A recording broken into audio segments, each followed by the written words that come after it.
Have you ever watched someone's entire life collapse in a single moment? Not slowly, not quietly, but in front of a room full of people who pretended not to stare? Well, today's story begins exactly like that. A glittering ballroom, a thousand eyes, a husband dancing with the wrong woman, and a wife 7 months pregnant, watching the truth shatter her world like glass. But trust me, what happened next? No one in that room could have predicted it, not the whispers, not the lies, and definitely not the revenge that was already unfolding behind the scenes. If you think you know where this is going, you don't. Stay with me until the end, because this story, it only gets wilder from here. Narrator. Most stories about billionaires begin with private jets, champagne, and a skyline view that looks like it belongs on the cover of some glossy magazine. But this story, it begins in a ballroom full of people pretending they care about charity, pretending they have souls, pretending they are not watching a woman's life collapse in real time. And that woman was Catherine Hale. Scene Lakeside Foundation, Gala, Chicago Waterfront Hotel. Narrator. The chandelier glittered overhead like frozen lightning. 1,000 guests swarmed the ballroom, dressed in gowns worth more than most people's yearly salaries. Reporters hovered near the stage, influencers live-streamed their outfits, and the orchestra played something soft and elegant. But the elegance snapped in half when Catherine saw her husband. Speaker Catherine, I remember the moment perfectly. I was 7 months pregnant, exhausted, swollen, trying to act like everything was fine. And there he was, Ethan, my husband, dancing with Madison Cole to our wedding song. Our song.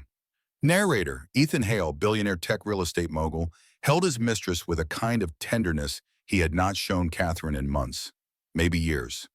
Madison, with her influencer smile, pressed her head against his chest as if they were the real couple, as if Catherine did not exist, as if the world was theirs and the entire room was cheering for their beautiful sin. Whispers spread across the ballroom like wildfire. Guest one whispering, "Is that his wife over there?" Guest two whispering, "Then who is the girl he is dancing with?" Guest three whispering, "That is Madison Cole, his very public not-so-secret affair." Narrator, phones came out, cameras zoomed, and Catherine stood alone near a marble pillar, one hand on her belly, the other gripping her clutch until her knuckles turned white. Engagement moment number 1. The universal dilemma. Narrator, every person watching knew the question forming in her mind. A question we have all asked at least once in our lives, no matter how rich or poor we are. What do you do when the person you trusted most betrays you in front of the world?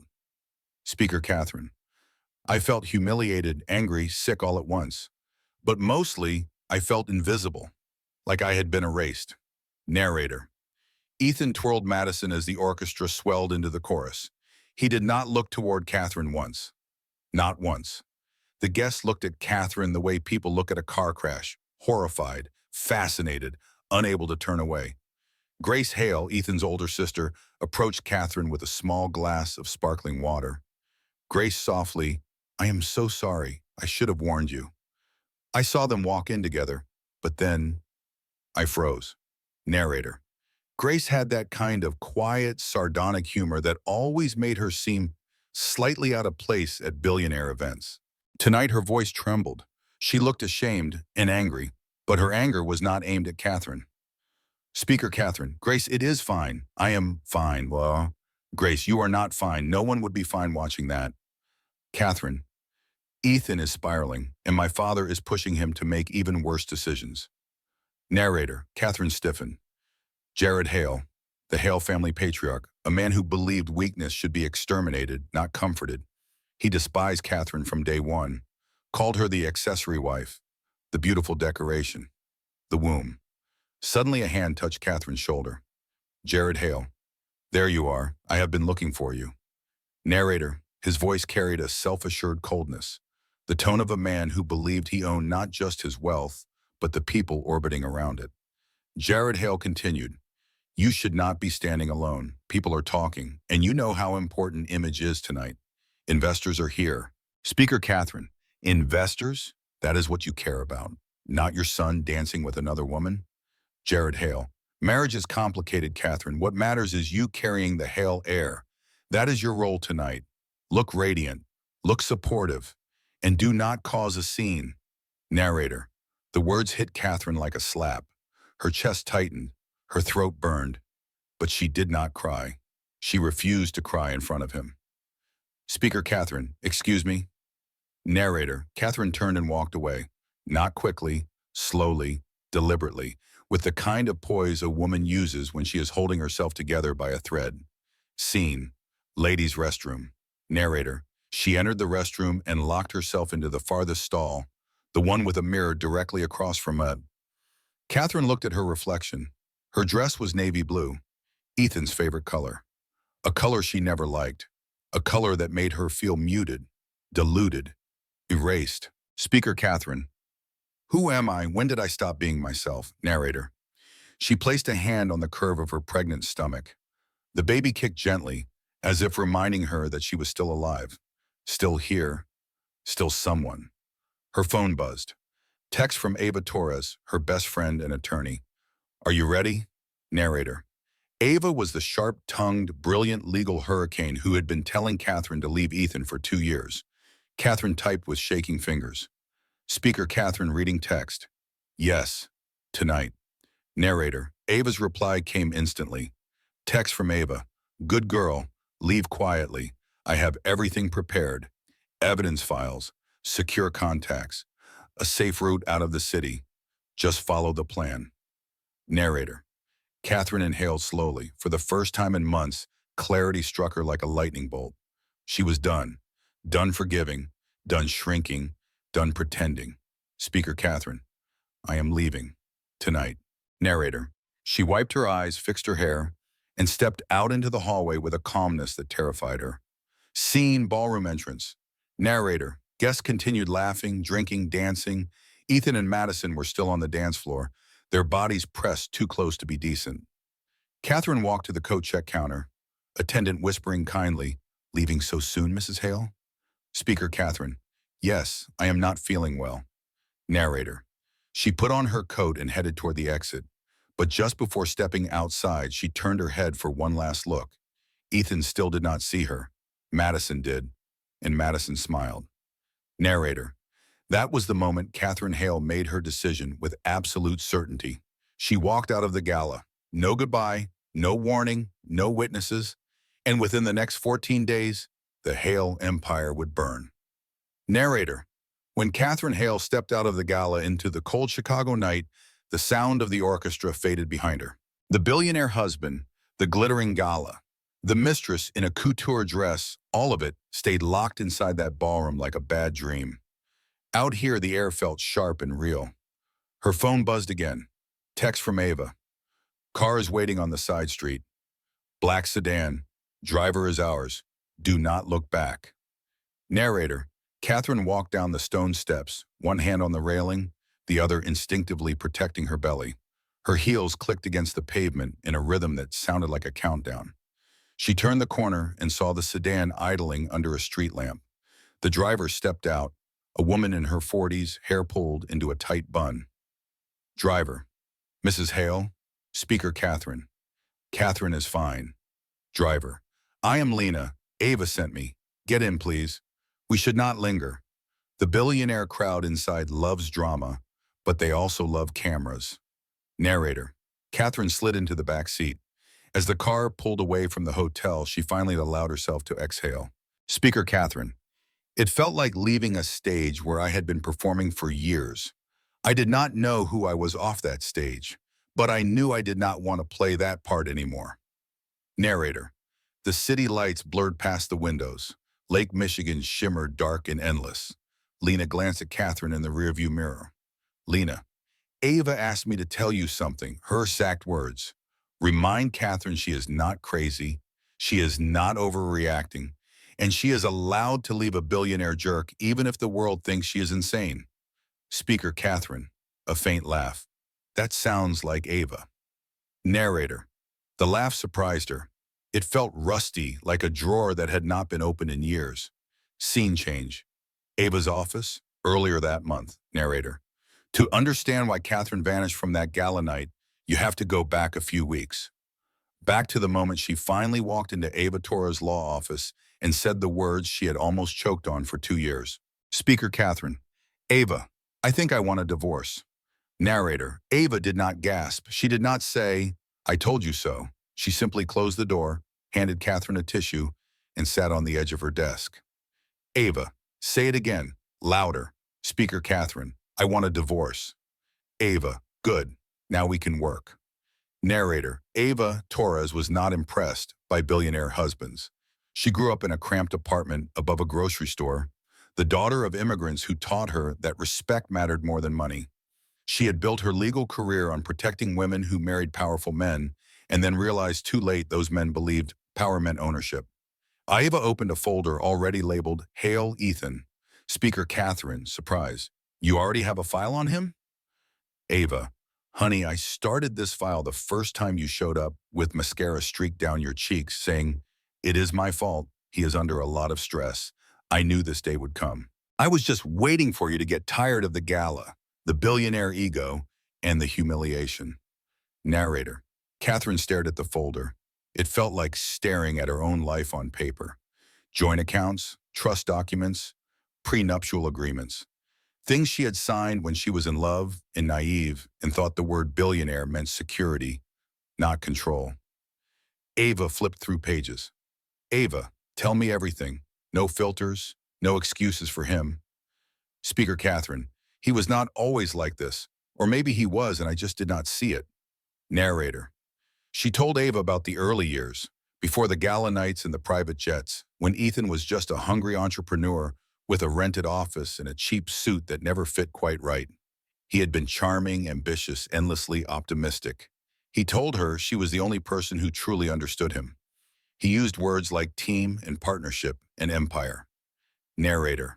Back then, Billionaire was a dream, not a reality. Catherine worked late designing small commercial spaces while Ethan built his first tech real estate platform. They lived in a tiny apartment with peeling paint, but they were happy. Then the money came. The first big deal, then another, then an IPO that turned Ethan from ambitious into legendary. Speaker Catherine. The first time we were invited to a gala, I cried when I saw my dress. It was red. I looked like myself. Loud, bright, alive. Narrator. Everyone told them they were the perfect power couple, the handsome billionaire husband and the stunning architect wife. But slowly, something in Ethan shifted. He began to correct her in public. Ethan, do not say it like that. Do not laugh so loud. Do not mention we used to be broke. It ruins the mystique. Narrator. He chose her clothes. He chose their friends. He chose what charities they supported and which galas they attended. Catherine stopped painting, stopped honoring her own tastes. The color red disappeared from her closet. And then came the baby issue. Speaker Catherine. We spent years trying. There were appointments, needles, hormones, schedules. I blame myself every time it did not work. Ethan never said it was my fault, but he did not have to. I saw it in his eyes. Narrator. When she finally got pregnant, she thought everything would heal. The billionaire stress, the distance, the quiet resentment. Instead, Ethan grew more distant. Ava leaned forward, her voice gentle but firm. Ava. Catherine, I need you to understand something. Having more money does not make a bad man better. It just gives him more tools to hurt you without consequences. That gala world is his playground. It does not have to be yours. Narrator. Catherine wiped her face. Speaker Catherine. If I leave, he will destroy me. He controls everything. The accounts, the house, even my health insurance is through his company. I am trapped. Ava. No, you are not trapped. You are just entangled. There is a difference.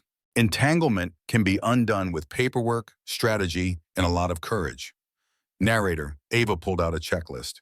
Ava, here is what we are going to do. 1. You start documenting everything. Every text, every email, every time he threatens, belittles, or manipulates you. 2. You remove copies of all financial documents, quietly. 3. You do not confront him until we have leverage. Speaker Catherine. Leverage. Ava. Yes, with a billionaire, tears are not leverage. Evidence is. Narrator. Back in the present, in the sedan leaving the gala, Catherine's hand tightened around her purse. Inside it, besides lipstick and a phone, was a small flash drive Ava had given her. On that flash drive waited a partial copy of Ethan's Sins. Scene change, Hale Penthouse, 1 week before the gala. Narrator. Catherine sat alone in Ethan's home office. He was in San Francisco, or so he said. She knew better now. Madison's Instagram stories always betrayed his location sooner or later. The office smelled like expensive leather and cold coffee. On the wall hung framed newspaper articles about the billionaire genius who reshaped real estate with a button. She opened his desk drawer with trembling fingers. Speaker Catherine. I knew I was crossing a line, but I also knew he had crossed so many lines I lost count. Narrator. She found folders labeled with project names. At first, everything looked normal. Contracts, investor pitches, legal memos. Then she saw it. A folder marked personal. Inside, a printed spreadsheet of payments, large payments, to shell companies she did not recognize. Notes scribbled in Ethan's handwriting. Speaker Catherine reading softly, move investor funds here temporarily. Return before audit. No one will notice. Narrator. Her stomach dropped. Further down the page, another note.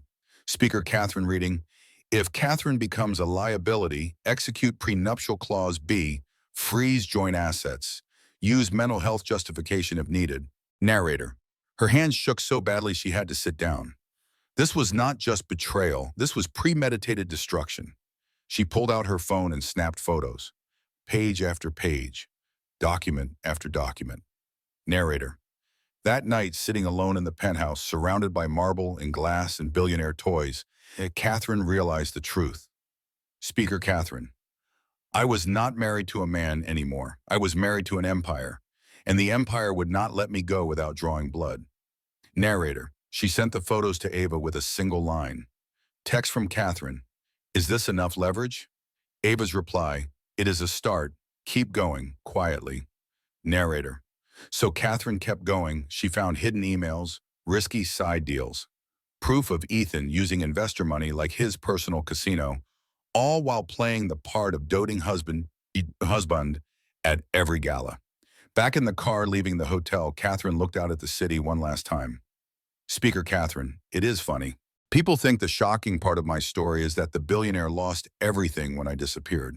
But that night, as I left the gala, I did not care about his money. I just wanted my life back. Narrator. The sedan turned off Lakeshore Drive and headed toward a quiet neighborhood where Ava waited with a plan that would end the Hale marriage and expose the billionaire world for what it really was. The night everything broke was only the beginning. Narrator. Ava Torres lived in a brick townhouse on the quiet side of Lincoln Park, the kind of neighborhood where dogs wore sweaters and people left pumpkins on their porches no matter the season. It was the opposite of the Hale penthouse and exactly the kind of place where Catherine thought she could finally breathe, at least for one night. Scene Ava's townhouse. Lena parks the sedan in the back alley, far from the main street. Lena, we are here. Take slow steps, Catherine. And remember, no sudden phone calls and no logging into anything with your name on it. Narrator. Catherine thanked her and stepped out, feeling the cold wind bite her cheeks.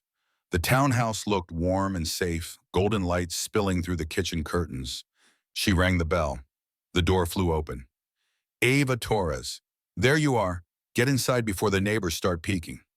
Narrator. Ava hugged Catherine tight, careful of her belly, then guided her inside. Ava. Shoes off, water now, and sit before you faint. You look like someone just walked out of a war zone. Speaker Catherine, voice shaking but trying to be calm. It felt like that. Narrator. Ava led her to the sofa, wrapped a blanket around her, and placed a glass of water in her hands. Ava. All right, first question. Did anyone see you leave? Speaker Catherine. Madison did. She smiled at me. Ava. Of course she did. She looks like the type who gets paid to smile at funerals. Narrator. Even Catherine let out a little laugh. It broke the tension for exactly 2 seconds. Ava grabbed her briefcase and pulled out a stack of folders. Ava. Lena will return the car and go home. You are staying here tonight. Tomorrow morning we will move to the cabin. Speaker Catherine. How long can I stay here? Ava.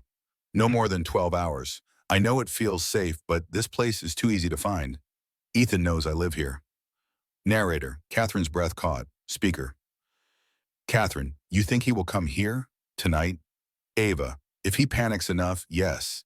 And Ethan Hale panics in very expensive, very aggressive ways. She sat beside Catherine. Sava, but don't worry, I have a plan, and Grace is helping. Narrator, Catherine blinked. Speaker, Catherine, Grace, Ethan's sister? Ava, yes, she called me. She said, and I quote, Ethan is a narcissistic hurricane and Catherine is the town in his path. How can I help evacuate? Narrator. Catherine laughed again, this time for real. Speaker, Catherine, that sounds like Grace. Narrator. But the relief was short-lived. Another kick from the baby reminded Catherine that time was running out. Scene shift. Later that night, near midnight. Catherine tries to sleep in the guest room, but anxiety keeps her awake. Narrator. She sat on the edge of the bed, rubbing her stomach, whispering to the life inside her. Speaker, Catherine softly. We are leaving him. We are leaving all of this. I promise you will be safe. Narrator. There was a knock on the door. Catherine flinched. Ava, relax. It is just me. Narrator. Ava stepped inside with her laptop under her arm. Ava, we have a problem. Catherine's stomach twisted. Speaker, Catherine. Please do not say his name. I cannot handle hearing it right now. Ava. I wish it was just him, but it is bigger, smarter, and way scarier. Narrator. Ava set the laptop on the bed. The screen showed a dashboard Catherine recognized immediately. Her prenatal health monitoring app. The one Ethan had insisted she use. The one he paid a fortune for. The one she thought was designed to track fetal growth and sleep cycles. Except the screen showed something else. Ava. He has been tracking your vitals, your movements, your location at all times. Catherine. He has full access to your medical data, and he used it tonight. Speaker, Catherine whispering. How? It is supposed to be private, protected. Ava. Private. Your husband is a billionaire. Privacy is just a suggestion for people like him. Narrator. Catherine's hands trembled. Speaker, Catherine. What did he see? Ava. Everything. Your elevated heart rate during the gala, when you walked out, your location changing. He knows you are not home, and he knows you are under stress. Narrator. Ava clicked another tab. Ava, and he already filed something with his legal team. She turned the screen toward Catherine. Ava, a psychological instability claim. He is preparing to argue that your stress levels prove you are mentally unfit for custody. Catherine's world tilted. Speaker, Catherine. He is trying to take my baby. Ava.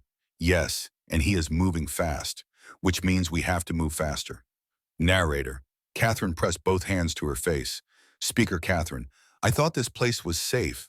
Ava. It was, until he weaponized your uterus against you. Narrator. Ava's attempt at humor fell flat, but it was enough to keep Catherine from collapsing. Ava. Listen. We cannot stay here. He will send someone. Security, investigators, maybe even Jared. Wealthy men never show up alone. They send an entourage of morally flexible people in tailored suits. Narrator. Catherine shivered. Speaker, Catherine. Where will we go? Ava. Grace is on her way. We leave in 1 hour. Narrator. 1 hour later, headlights flashed through the back alley. Grace's SUV pulled up, slanted sideways like she had taken the corner too sharp. Grace stepping out. Get in, ladies. We have a narcissist to outrun. Narrator. Grace wore Reppy jeans, a leather jacket, in the expression of someone who had stopped caring about billionaire etiquette years ago. Ava. Did anyone see you? Grace. Please, I drive like a teenager fleeing curfew. Narrator. They loaded Catherine into the back, wrapped in a blanket. Grace floored the gas pedal and the SUV shot forward. Catherine watched Ava's townhouse fade behind them. Speaker, Catherine. I should feel safe, but I don't. Grace glanced back through the mirror. Grace. That is because you are still in survival mode. But here is the good news. Survival mode means you are still fighting. Narrator. Catherine stared out the window, watching streetlights streak by. Speaker, Catherine. I never wanted a fight. I just wanted a marriage. Grace. You did not get a marriage. You got a public relations contract with a side of emotional neglect. Narrator. Even Ava snorted. Grace continued, but do not worry. Tonight is just the setup. The real escape starts at the cabin. Narrator, Catherine touched her stomach again. For the first time, she realized her fears were not about losing Ethan.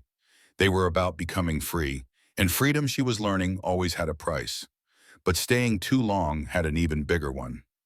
Narrator, the highway stretched out before them like a dark ribbon, twisting through the sleeping edges of Chicago and into the quieter roads of northern Illinois. Inside Grace's SUV, the heater hummed, the engine growled, and the three women sat in tense silence. Catherine Hale pressed her forehead to the cool window glass. Every mile that passed should have felt like distance from Ethan's world, but something in her gut whispered that danger was following them. Scene. Inside Grace's SUV. Grace. All right, someone talk. Silence is making me nervous, and when I am nervous, I make bad jokes, and nobody deserves that tonight. Ava. You make bad jokes even when you are calm. Grace. Exactly. Imagine me anxious. Narrator.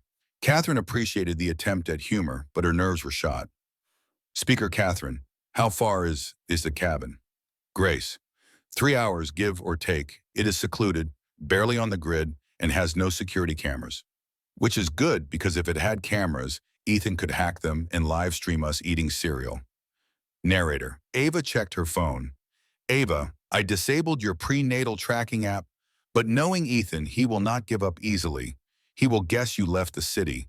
He might even guess you are with me, but he will not guess the cabin. Not yet. Narrator. For the first time since the gala, Catherine let her eyes close. She imagined the lake cabin. The smell of pine trees. The quiet. The safety. But safety, she would soon learn, was just another illusion. Scene shift.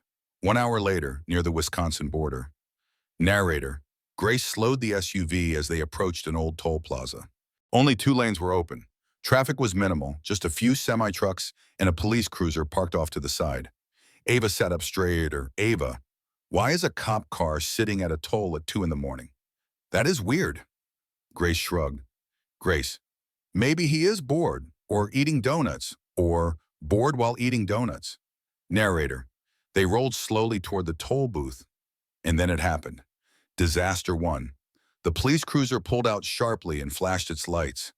Cop loudspeaker, black SUV, pull over to the side. Now, narrator. Catherine's heart flipped. Speaker Catherine, oh God, Ethan found us. Ava, no, no, no, no, not this fast. Grace hissed under her breath. Grace, okay, nobody panic. And Catherine, do not say the word Ethan. If he is involved in this, we do not want to give it away. Narrator. Grace pulled over slowly. The cop approached, flashlight raised. Police officer, good evening, license and registration, please. Grace handed over her documents. Grace, trying to sound bored. Is there a problem, officer? Police officer. Your taillight is out. Narrator. Ava rolled her eyes. Ava, whispering, we do not have time for this.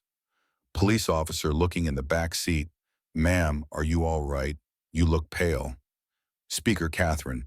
I am pregnant. Just tired.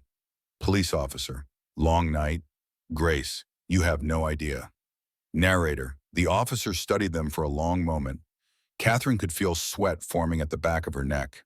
Finally, the cop handed back the ID. Police officer. Get the light fixed as soon as possible. Drive safe, narrator. He walked away. Grace exhaled hard.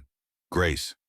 Disaster number 1 avoided. Ava. Barely. My heart just ran a marathon. Narrator. They merged back onto the highway, but the chaos was only beginning. Scene shift, 90 minutes later. Narrator. Grace turned onto a narrow forest road, headlights cutting through tall pines. The lake cabin was only 30 minutes away. Catherine finally felt her body loosen, the first hint of peace settling over her. Then the SUV shuddered violently. Grace, what the Ava? Did we hit something? Narrator. Grace eased the car to the shoulder. Steam rose from the hood. Grace, no, no, no, no. This car is only 1 year old. Ava got out to look, muttering curses. Narrator. Catherine stayed inside, breathing fast. Speaker Catherine. Please, no, please. I cannot handle another setback. Ava climbed back in. Ava. Radiator hose snapped. completely severed. Grace. Sabotaged? Ava. There is a cut that looks intentional. Narrator. Catherine's breath hitched. Speaker Catherine. He did not follow us. He was ahead of us. Ava. Or someone working for him. Grace slammed her hand on the wheel. Grace. Okay, disaster 2. Check. Ava. We cannot stay here. There is no cell service, and this road is empty. Grace. The cabin is only 30 minutes. We walk. Narrator. Catherine stared at them, stunned. Speaker Catherine. Walk? I am 7 months pregnant. Grace softened. Grace. Sweetheart, I know, but we do not have a lot of options. We will go slow. We will take breaks. And if anyone comes down this road, we hide. Ava. Come on, you can lean on both of us. Narrator. And so at nearly 4 in the morning, 3 women walked through the forested darkness toward the cabin. Seen them on Forest Road. Narrator. Branches cracked under their boots. The wind carried the smell of pine and damp earth. An occasional owl hooted in the distance. Ava tried to lighten the mood. Ava. Well, if you wanted a dramatic story for your baby shower, you are getting one. Grace. I want it on record that if we get murdered by woodland creatures or narcissistic billionaires, I blame Ethan. Narrator. They walked for nearly an hour, Catherine leaning heavily on them. Her back ached, her feet throbbed, but she pushed forward. Speaker Catherine. I kept telling myself, one step at a time, one breath at a time. Narrator. Finally, Grace pointed through the trees. Grace. There, see the lake? The cabin is just beyond it. Catherine almost cried from relief. But the universe was not done. As they reached the clearing, Ava froze. Ava. No, no way. Narrator. She pointed at the cabin. The front door was wide open. A light flickered inside. Disaster 3. Grace whispered, someone is in there. Narrator. Catherine felt ice crawl up her spine. Speaker Catherine. He found us. Grace crouched low, scanning the area like she had tactical training. Ava grabbed a fallen branch like a weapon. Ava whispering, what do we do? Grace whispering, we do not go in. We wait. We watch. We see who it is. Narrator. They hid behind a large fallen tree. Hearts pounding. Minutes passed, then they heard footsteps. A figure appeared in the doorway, carrying a flashlight. Grace squinted. Grace whispering, hold on. That is, the figure stepped into the light. Detective Marla Knox. Detective Knox. Okay, ladies, you can come out. I know you are there. Narrator. Ava stood up first, still holding the stick. Ava. Detective Knox, what the hell are you doing here in the woods at 4 in the morning? Detective Knox. What am I doing here? What are you doing here? I have been trying to reach you for hours. Narrator. Grace helped Catherine stand. Speaker. Catherine. Detective. How did you find us? Detective Knox. Let us just say Ethan Hale has been making noise. Big noise, enough that I got suspicious and pulled some strings. When billionaires panic, they leave fingerprints all over their crimes. Narrator. She lowered her flashlight, her voice gentler. Detective Knox, you 3 need to come inside. We have a lot to talk about. And Catherine, you are not safe. Not yet. Narrator. And so the cabin, which Catherine hoped would be her sanctuary, became the site of 3 disasters in a single night, and the beginning of something even more dangerous. Narrator. Morning came too quickly. Gray light seeped through the cabin windows, brushing over the wood floor, the worn sofa, and the 3 women sprawled like exhausted soldiers after a night-long battle. Catherine barely slept.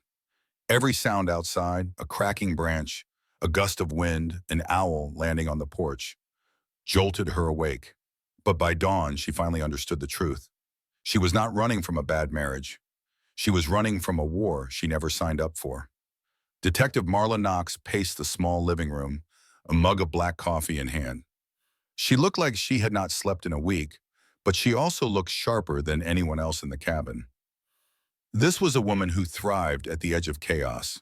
Detective Knox, all right, we need to talk about what happens next. Because Ethan Hale is not going to stop. He has already mobilized things I wish I had not seen. Grace rubbed her eyes. Grace, what does that mean exactly? Put it in plain English, because all of us here are running on 0 hours of sleep and 1 cup of bad instant coffee. Ava, speak for yourself. I had 2 cups. Grace, which explains why you are twitching like you just drank jet fuel. Narrator. Catherine managed a weak smile, but her chest was tight. Speaker Catherine. Detective, what exactly is Ethan planning? Detective Knox stopped pacing. She met Catherine's eyes, and then she said it. Detective Knox, he filed an emergency petition for protective custody of your unborn child. Catherine froze. Speaker Catherine whispering, what? Detective Knox, he claims you are mentally unstable, that you are a danger to yourself and the baby. He is arguing that as the father, he should have decision-making power until you are evaluated by a court psychologist. Ava shot to her feet. Ava, that is insane. Catherine is the most sane person in this cabin, and I include myself, which is generous. Grace, he cannot win that. Can he? Detective Knox, if Catherine is missing, if nobody can find her to testify, if his lawyers flood the court with fabricated medical records? Narrator, she looked at Catherine with hard, painful honesty. Detective Knox, yes, he can.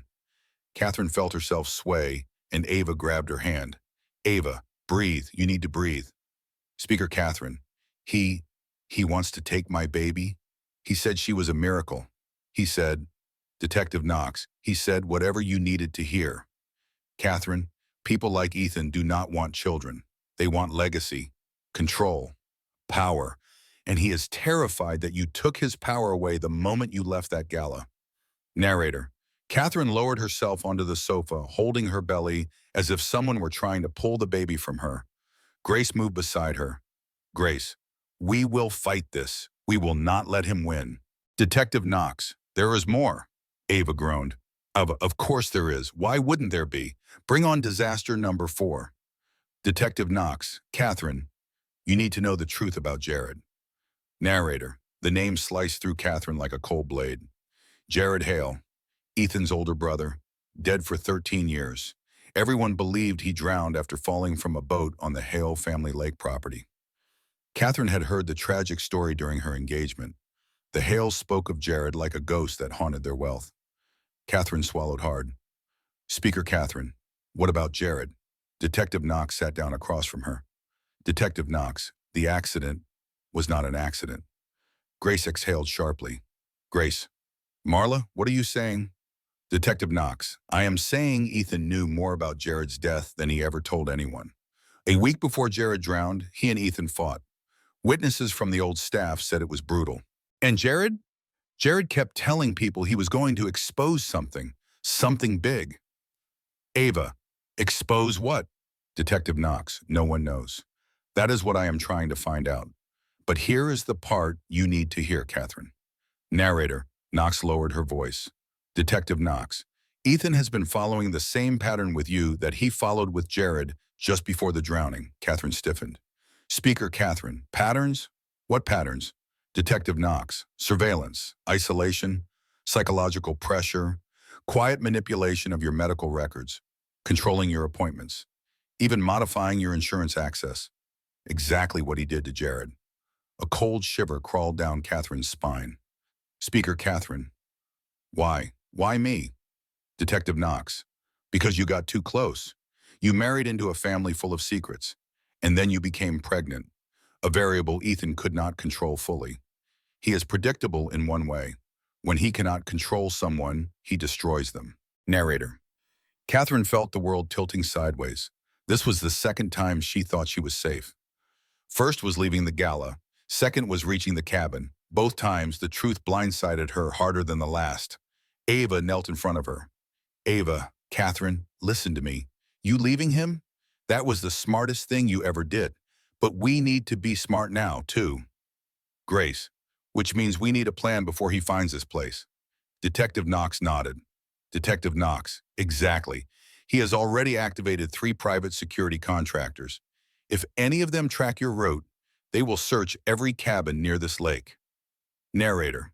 Catherine forced herself to sit straighter. Speaker Catherine. Then we do not stay. We move again. Somewhere he would never think to look. Ava looked at Grace. Ava, please tell me your family owns a secret bunker somewhere. Grace.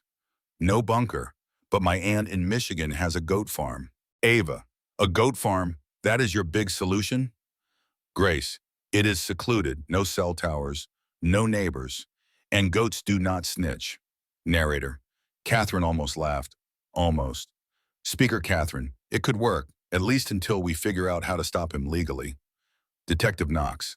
I can buy you time. I can challenge his emergency petition. But Catherine, you have to promise me something. Speaker Catherine. What? Detective Knox. When things get hard, when fear takes over, when he tries to manipulate you again, you cannot go back to him. Narrator. Catherine blinked. Speaker Catherine. Detective. I would never. Detective Knox. People do. It is common. Fear makes old cages feel safer than freedom. But if you go back even once, Ethan wins. And if he wins, you lose everything. Narrator. Catherine touched her belly. Speaker. Catherine, I will not go back. I swear it. Detective Knox nodded. Detective Knox. Good. Because we are about to trigger a storm Ethan cannot predict. Narrator. Catherine stood despite her trembling legs. Speaker Catherine. Then let us go before he finds us. Narrator. Grace grabbed the car keys, Ava grabbed her backpack, and Detective Knox holstered her badge. None of them noticed the glint of metal outside the cabin window. None of them saw the drone hovering in the tree line. None of them heard the quiet whir of its propellers as it captured their faces one by one. But Ethan did. And as the women walked toward Grace's backup truck, the drone transmitted a single location ping to Ethan Hale's private server. He smiled when he saw it. The game was back on. Narrator. The forest road leading away from the cabin looked different in daylight. Less menacing than the night before, but no less dangerous. Catherine sat in the back seat of Grace's backup truck, an old blue pickup that rattled like it was held together by hope and rust. Every vibration traveled up her spine, but she endured it. Because today, she believed, was the day she would finally get ahead of Ethan Hale. She was wrong. Seen inside Grace's truck. Grace. Okay, new plan, Michigan goat farm. Then we set up legal barricades so strong Ethan will need divine intervention to break through.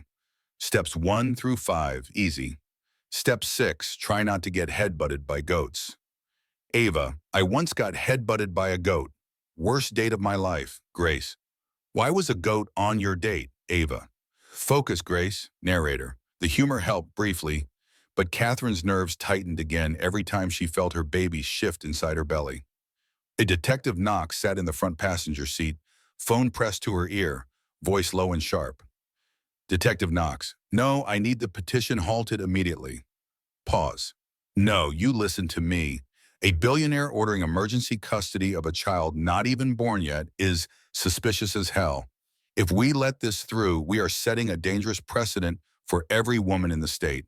Narrator. She hung up and exhaled. Ava leaned forward. Ava. Bad news? Detective Knox. Not yet. But the judge overseeing the petition is someone Ethan's father donates to regularly. And by regularly, I mean embarrassingly often. Grace groaned. Grace. Cool. Love that for us. Love living in a country where money buys everything except basic morality. Detective Knox. We still have time. As long as we keep Catherine out of sight and out of Ethan's reach, we can dismantle his case. Narrator. For a moment, hope flickered. This was Catherine's second false victory, her second moment thinking she was safe.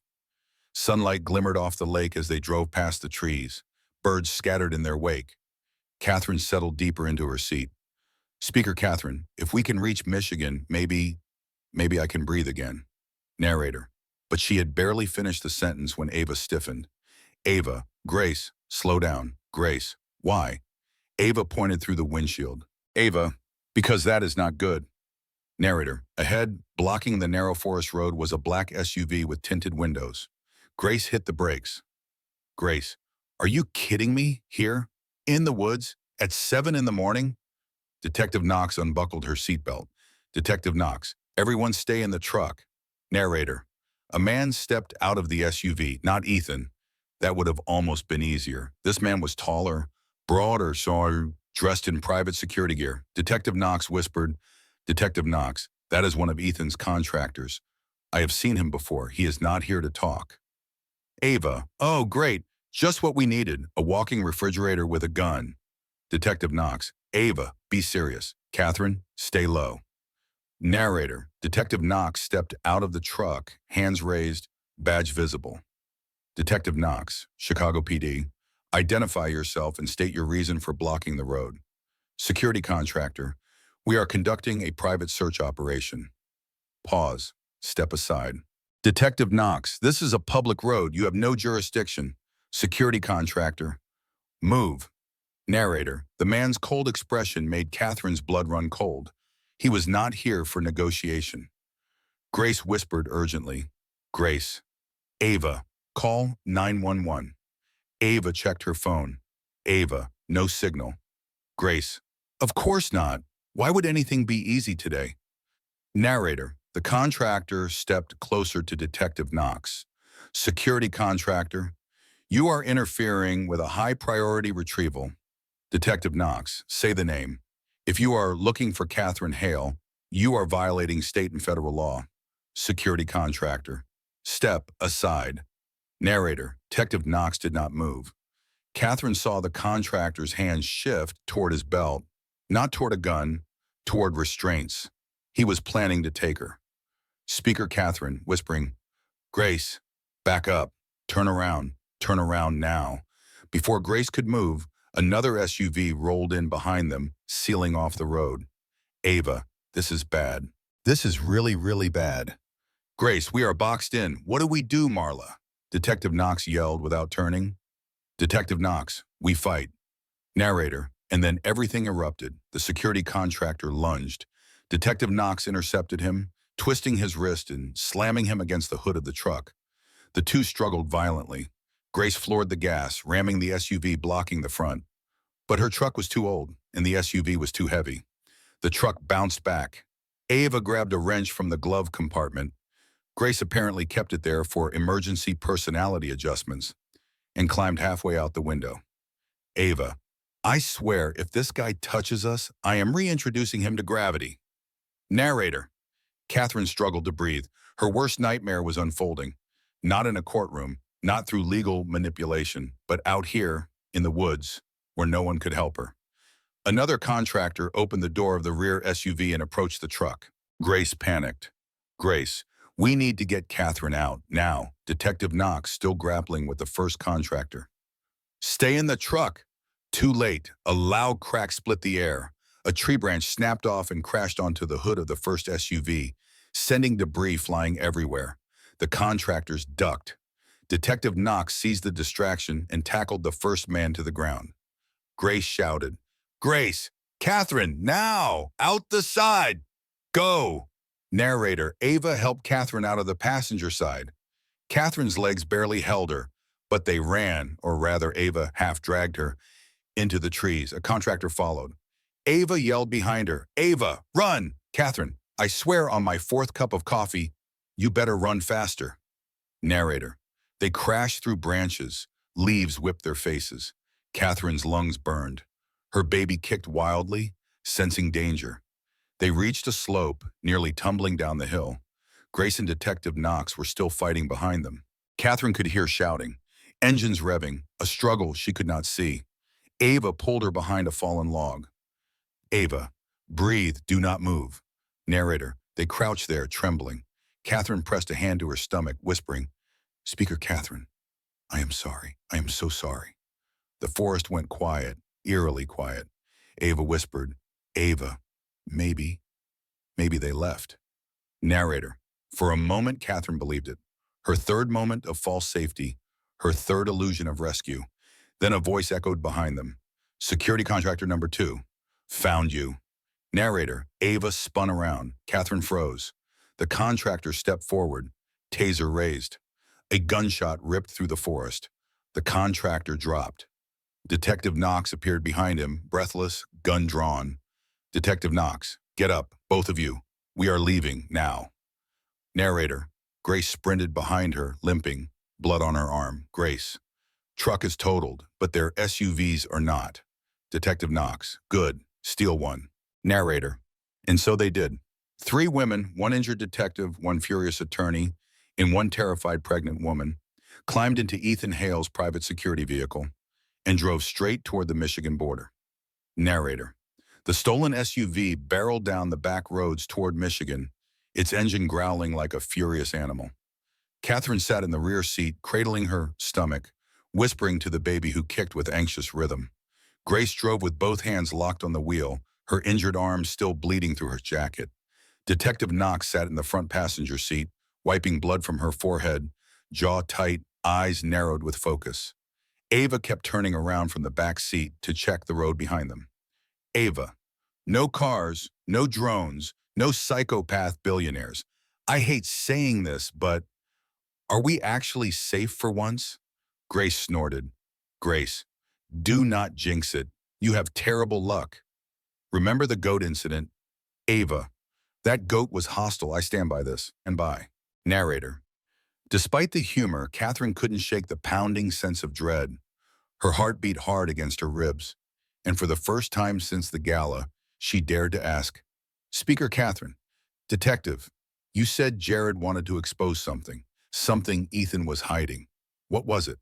Detective Knox didn't answer right away. She looked out the window, as if searching for the right moment, or deciding if Catherine was ready. Grace. Marla. She deserves to know. Detective Knox. I know. I wanted us to cross into Michigan first. Ava. Because bad news sounds better out of state? Detective Knox. Because once I say this, there's no going back. Catherine's entire world will shift. And I would like her to be on the right side of state lines when that happens. Narrator. Catherine swallowed. Her fingers tightened around her knees. Speaker Catherine. Tell me. Please. Detective Knox finally turned in her seat. Detective Knox. The truth is, Jared Hale didn't drown by accident. And he didn't drown alone. Catherine stiffened. Grace whispered. Grace, oh my God. Ava, okay, wow, that's big. Speaker Catherine. What do you mean he didn't drown alone? Detective Knox. I mean someone else died with him. Narrator. Catherine's breath caught. Detective Knox continued, voice steady. Detective Knox. The original case files were sealed. Very few people ever saw them. But last night, after learning Ethan activated his contractors, I forced an emergency review order. And I found something horrifying. Grace slowed the SUV slightly. Grace. Marla? What did you find? Detective Knox. Jared wasn't alone on that boat. There was a second body. Ava blinked. Of a second body? Who? Detective Knox. A woman? Narrator. Catherine felt ice slide down her spine. Speaker Catherine. A woman? Detective Knox nodded slowly. Detective Knox. Her name was Abigail Lane, 27, worked at a local nonprofit. She and Jared were in a relationship that the Hale family didn't approve of. They kept it secret. Grace. Let me guess. The Hales buried the story. Detective Knox. Completely. They paid off officials, hid evidence, rewrote the narrative. Abigail's family was threatened into silence. They were told to say she left town, that she cut ties. But she didn't. She died that night. Narrator. Catherine's stomach twisted. Speaker Catherine. What does this have to do with Ethan? Detective Knox exhaled slowly. Detective Knox. Everything. The SUV hit a bump. No one spoke. Detective Knox. Ethan wasn't just present the night Jared died. He was on the boat. Ava gasped. Grace slammed her fist against the steering wheel. Grace, you have to be kidding me. Speaker Catherine, voice trembling. Ethan was there? Detective Knox. Yes. Witness statements taken before the cover-up indicated the brothers were arguing. Loudly, violently. Abigail tried to step between them. The boat tipped. Narrator. Catherine covered her mouth. Speaker Catherine. So Abigail fell in. Detective Knox. They all did. But Jared and Abigail never came back up. Grace and Ethan? Detective Knox.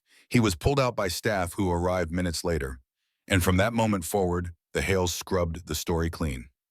Ava. You mean they let the world believe Jared fell in drunk and drowned? Detective Knox. Yes, even though Ethan was the last person to see him alive. Narrator. The SUV felt smaller now, crushed inward by the weight of the truth. Catherine leaned her head back, staring at the ceiling. Speaker Catherine. He told me Jared was reckless. He told me Jared caused his own death. Detective Knox. He told everyone that. It was easier than facing the truth. Ava whispered. Ava. But why hide Abigail's involvement? Why erase her completely? Detective Knox's voice softened. Detective Knox, because Abigail was pregnant. Silence. Complete. Shattering. Catherine felt her vision blur. Speaker Catherine, barely audible. Pregnant? Detective Knox, yes. And Jared planned to announce it publicly.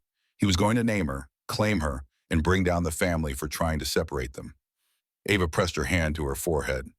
Ava, okay, I'm sorry. My brain just exploded. Give me a second. Grace, so Ethan killed them to protect the family? Detective Knox, we cannot prove intent. We may never know if he pushed Jared, if he snapped, if it was an accident. But we do know this. When Jared and Abigail went overboard, Ethan didn't jump in to save them. Narrator, Catherine felt nausea rise like a wave.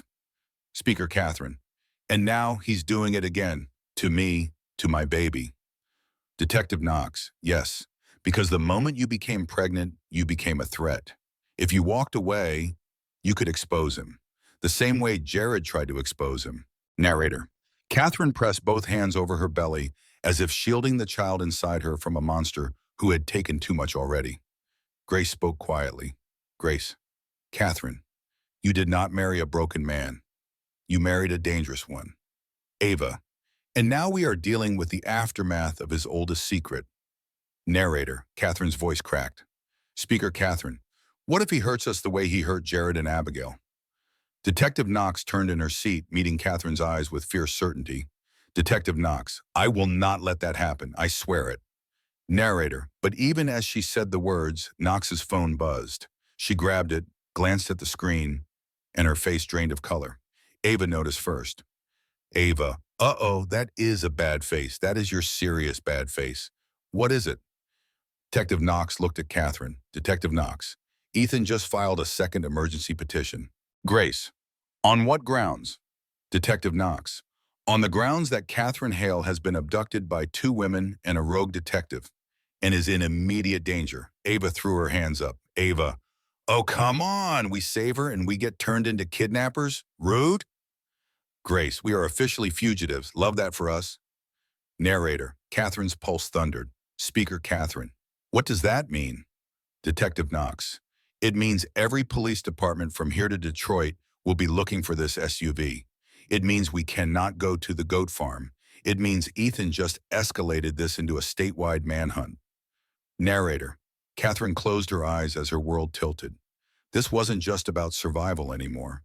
This was about truth, about legacy, about a family secret that had killed once and was ready to kill again. Detective Knox, Catherine, listen to me. Narrator, Catherine opened her eyes. Detective Knox, if we are going to beat Ethan Hale, we need to find out what Jared died trying to reveal. Grace, and we need to find it before Ethan does. Narrator, Catherine looked out the window, watching the Michigan border signs appear in the distance. For the first time, she wasn't running away. Narrator, crossing into Michigan should have felt like crossing into safety. Instead, it felt like stepping deeper into a storm with no map, no shelter, and no guarantees. Catherine pressed her forehead to the cool window of the stolen SUV, her breath fogging the glass. Her entire body ached, from exhaustion, fear, and the weight of a truth she never wanted. Jared hadn't died alone. Abigail had been erased. And Ethan had been there. Grace drove with hyper-focus, weaving through side roads that kept them off major highways. Ava scanned the horizon every few seconds. Detective Knox kept refreshing her phone. The tension inside the vehicle felt like a live wire. Ava broke the silence first. Ava, okay, I know this is probably not the right time, but someone needs to say it. Catherine, your baby? She already has more dramatic backstory than 90% of the movie characters I have ever watched. Grace, Ava, read the room. Ava, I am reading it. The room is terrible. I am adding comedic relief because otherwise we are all going to cry. Narrator, Catherine managed, barely, a small smile. Humor kept her anchored when her world was collapsing. Detective Knox finally spoke. Detective Knox, we need to stop. I want to check the maps, and Grace's arm needs to be wrapped properly. Grace, I am fine. Detective Knox, your sleeve is soaked through. You are not fine. Narrator, Grace sighed dramatically but turned into a remote nature pull-off, a narrow dirt path leading into dense pine woods. The SUV rolled to a stop. Catherine stepped out slowly, breathing the cold morning air. Her baby shifted under her ribs. Speaker Catherine, I am okay, I just need a minute. Detective Knox opened the trunk to find a first aid kit. Grace leaned against a tree, wincing. Grace, if I get tetanus from this mystery security guy, I am invoicing Ethan. Ava, you should invoice him for emotional trauma too, and gas money, and the time I got a concussion from his security goon earlier. Grace, you did not get a concussion. Ava, well, I felt like I deserved one. Narrator, Catherine walked a few steps deeper into the pines, her feet sinking into soft needles. The woods were quiet, too quiet. Sometimes silence felt peaceful. Today, it felt like a held breath. Speaker Catherine, Detective, you said we need to find out what Jared was trying to reveal, but where do we even start? Detective Knox, with the last place Jared went before he got on that boat. Grace frowned. Grace, which was where? Detective Knox, a cabin the Hale family owned in northern Michigan. A private one, not on maps, and I have a strong suspicion Jared hid something there before the fight with Ethan. Catherine shivered. Speaker Catherine, do you think Ethan knows? Detective Knox, no, if he suspected Jared left evidence behind, he would have bulldozed the entire property years ago. Ava, so we drive there and break in? Grace, we are already felons today. Might as well add burglary. Narrator, Catherine opened her mouth to respond and froze. A crunch. Behind them. Not a branch falling. Not an animal. Footsteps. A man stepped into view behind the trees. Tall, dark jacket, gloves, expression blank. And Catherine recognized him instantly. One of Ethan's original household security guards. Speaker Catherine whispering, he found us.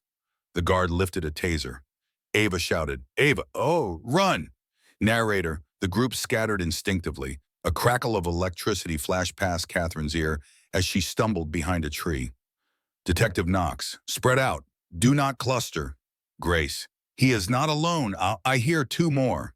Narrator, another man emerged from the opposite side of the clearing, blocking Ava's retreat. Ava, oh, come on. Again? Seriously? Detective Knox fired a warning shot into the air. Detective Knox, back off. This is police jurisdiction. You take one more step and...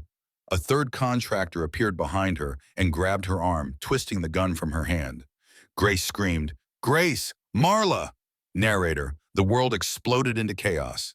Ava launched herself into the second guard like a furious cat, swinging a heavy pine branch. Ava, touch her again and I swear I will hit you so hard you will forget your social security number. Grace kicked the first guard in the knee, sending him stumbling. Catherine turned to run, but the third guard grabbed her wrist. Security guard.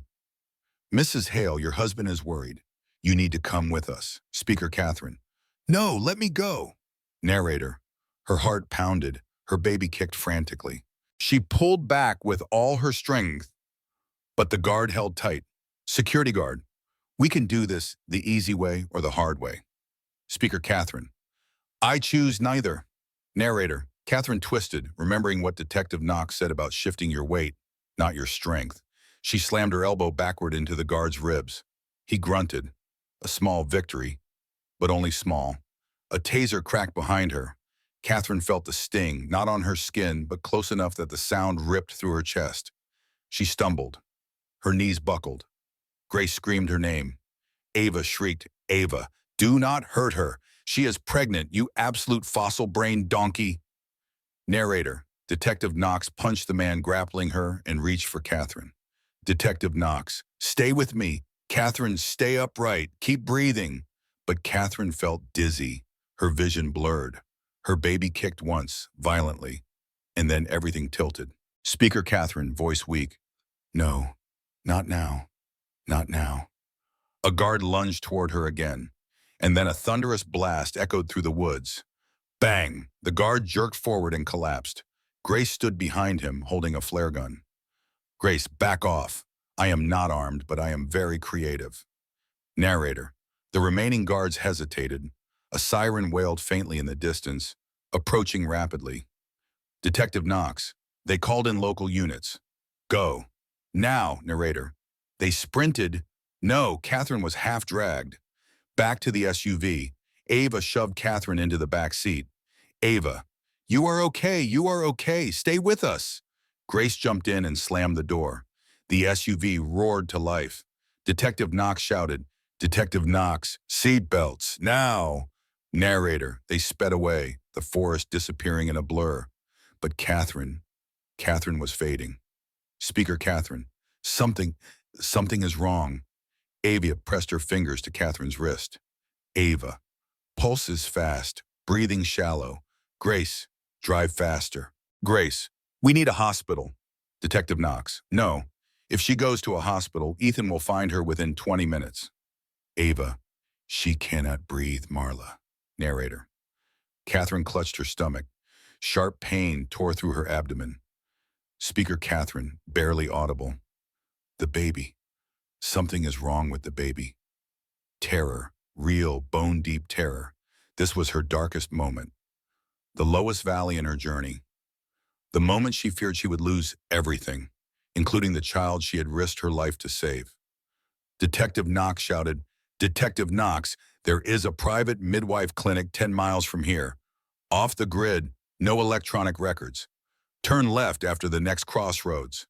Grace swerved hard. Ava squeezed Catherine's hand. Ava, do not you dare leave us, okay? We came this far. We are not losing you now. Narrator. Catherine fought to stay conscious, fought to breathe, fought for her baby. Speaker Catherine, fading. Please, please do not let him win. The SUV sped through the Michigan countryside, carrying 4 women toward the only place left that might save Catherine and her child. Narrator. The SUV tore down a narrow Michigan road, bouncing over potholes as Catherine drifted in and out of consciousness. Her breaths were shallow. Her hands clutched her stomach, praying the pain was not what she feared. Ava kept repeating, Ava, you are okay, you are okay, you are okay, as if saying it enough times would force the universe to obey. Grace white-knuckled the steering wheel. Detective Knox barked directions like a battlefield commander. Detective Knox, next turn, go left, then straight for half a mile. The clinic will be on the right. A red barn. You cannot miss it. Narrator. Grace spotted it first. A small converted barn with hand-painted signs. Private maternity center. By appointment only, no digital records. Perfect. Grace slammed the brakes. The SUV skidded to a stop. 2 women ran out of the barn, midwives in scrubs and boots. Midwife 1, who is in labor? Ava, not labor. Panic, pain, something is wrong. Midwife 2, bring her in. Narrator, they rushed Catherine inside. The air smelled of lavender and antiseptic. Lights hummed softly. It felt peaceful, safe, warm. Everything Ethan's world was not. Catherine's voice trembled. Speaker Catherine, please. Help her, my baby. Something is wrong. Midwife 1 placed a gentle hand on her shoulder. Midwife 1, we will. You are safe here. I promise. Narrator. Detective Knox, Ava, and Grace were ushered into the hallway while the midwives worked. Ava paced like a panicked terrier. Grace sat rigid, holding her injured arm. Detective Knox stared at her phone, jaw clenched, prepared to fight the world if needed. 10 long minutes passed. Midwife 2 stepped into the hall. Midwife 2, she is stable. The baby is okay. She is not in premature labor. The pain was triggered by extreme stress and adrenaline shock. She needs rest. We are keeping her on monitors. Narrator. Ava collapsed into a chair with relief. Ava. Okay. Good. I can breathe again. Grace wiped tears from her eyes with her good arm. Grace, I swear, this baby's going to be born with a full resume. Detective Knox exhaled slowly. Detective Knox, I need to tell Catherine the last part of what I found. It cannot wait anymore. Narrator. They re-entered the small birthing room. Catherine lay on a raised bed, pale but stable. Her monitors beeped softly. She opened her eyes when she heard their footsteps. Speaker Catherine, is the baby? Midwife 1, healthy, strong, and annoyed, I might add. Catherine laughed weakly. The first sound of relief she had made in days. Detective Knox stepped closer. Detective Knox, Catherine, I need to finish telling you what Jared discovered before he died. Catherine nodded slowly. Speaker Catherine, I am ready. Detective Knox. Jared knew the Hale family was laundering money through multiple nonprofit foundations. Abigail worked at one of them. She found forged documents, names of donors who did not exist, programs that were shells, funds being routed overseas. She didn't realize how deep it went until she confronted Ethan about it. Narrator. Catherine stiffened. Speaker Catherine, and Ethan silenced her. Detective Knox, or help create the events that let the family silence her. We may never know how deliberate it was, but Jared wanted to expose the entire scheme. He planned to go to authorities the following week. Ava muttered, Ava, and then the boat trip happened. Detective Knox, yes, and after that night, the family destroyed everything. Records, witnesses, evidence, except one thing. Narrator. Catherine's eyes widened. Speaker Catherine. Something survived. Detective Knox nodded. Detective Knox. Jared kept a journal, a long one, written over months. Notes, timelines, names, dates, copies of the documents Abigail brought him. He hid it in the one place he believed Ethan would never look. The remote Hale cabin in northern Michigan. Grace. So it really is there. Detective Knox. Yes. And if we find it, Catherine, it will destroy Ethan's control permanently. Narrator. Catherine felt strength return to her body like a slow pulse. Speaker Catherine. Then we find it. Whatever it takes, I will not let my child be born into fear. Grace wiped her eyes. Grace. Okay, Captain Pregnant, let's do this. Ava, I swear, when all this is over, I am buying you a gold-plated stroller. Narrator. The midwife placed a firm hand on Catherine's shoulder. Midwife 1. Not today, my itch today. You need 2 hours of rest, at least. After that, you can save the world. Detective Knox smiled faintly. Detective Knox. Get your strength. Ethan does not know we are here. And for the first time, we are a step ahead. Narrator. Catherine drifted into a deep, dreamless sleep, the kind her body desperately needed. Hours later, she awoke with sunlight filtering through the curtains. Her pain was gone. Her baby moved calmly beneath her ribs. Ava sat beside her, eating a granola bar. Ava. Morning, you look like a human again. Grace entered with bandaged arm and a new resolve. Grace, ready to finish this? Detective Knox stepped in behind her with car keys. Detective Knox. We found the GPS coordinates for the old Hale cabin. It is a 2-hour drive. Narrator. Catherine sat up. Speaker Catherine. Let's go. Scene shift. The Hale cabin. A remote building on a hill surrounded by pines. Grace parked a distance away. They approached slowly. Ava checked for cameras. Knox picked the lock with practiced ease. The cabin smelled of dust and old wood. Light filtered through boarded windows. Catherine walked toward the fireplace, something pulling her forward like instinct. Speaker Catherine. Here. Look behind the stones, narrator. Ava and Grace helped remove one loose stone block, a hollow cavity. Inside, a wrapped leather journal. Detective Knox lifted it with reverence. Detective Knox. This is it. Narrator. She flipped it open. Jared's handwriting filled the pages. Sketches, receipts, timelines, copies of financial records. Grace let out a low whistle. Grace. This is the guillotine. Ethan is done. Ava. Stick a fork in him. He is burned. Narrator. Catherine exhaled slowly. Speaker Catherine. We end it today. Scene shift. Safe house in Detroit. Catherine sat surrounded by her friends, holding copies of the journal now backed up by Knox's secure channels. Detective Knox pressed send on a final document transfer. Detective Knox, the state attorney general has everything. Ethan cannot bury it. Not this time. Narrator. Catherine closed her eyes. For the first time in years, peace entered her lungs. Weeks later, scene, a quiet birthing center. Catherine screamed through her final contraction.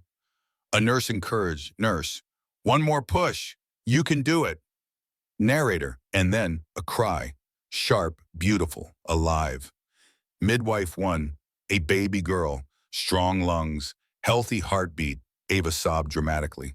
Ava, She is perfect, and I will fight anyone who says otherwise. Grace, we know Ava. Sit down before you faint. Narrator, Detective Knox placed a hand over Catherine's. Detective Knox, you did it. She is safe now. Catherine held her daughter to her chest. Speaker Catherine whispering, you are free. I promise you, you will always be free. Narrator, across the state, Ethan Hale was arrested on federal charges, fraud, money laundering, witness tampering. An investigation reopened into the deaths of Jared and Abigail. He would never touch Catherine or her daughter again. 3 months later, scene Bryn, Catherine's small Michigan home. A baby giggled in a sunlit nursery. Catherine rocked her daughter with soft humming. Ava entered with muffins. Grace carried a box of baby clothes. Detective Knox brought legal documents showing Catherine's full custody and protection orders. Catherine smiled at them. Speaker Catherine, I could not have survived without you. Grace, damn right. Ava, we expect lifetime muffins as payment. Detective Knox, and no more billionaires, ever. Narrator, Catherine laughed, a warm, full sound. She looked at her daughter. Speaker Catherine, this is our life now, a life built on truth, on freedom, on choosing ourselves. Narrator, and sometimes the bravest thing a woman can do is walk away and build something better in the space she creates by leaving. And that is where everything turns. Because while Catherine thinks she's finally safe, the truth is only just beginning to surface. Every secret she uncovers reveals another lie.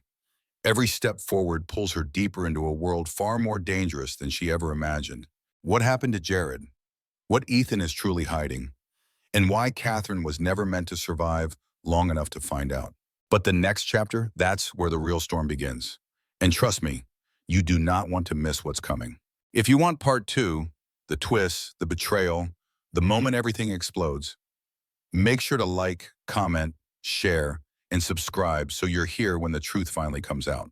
Because this story, it's only getting darker and far more unbelievable.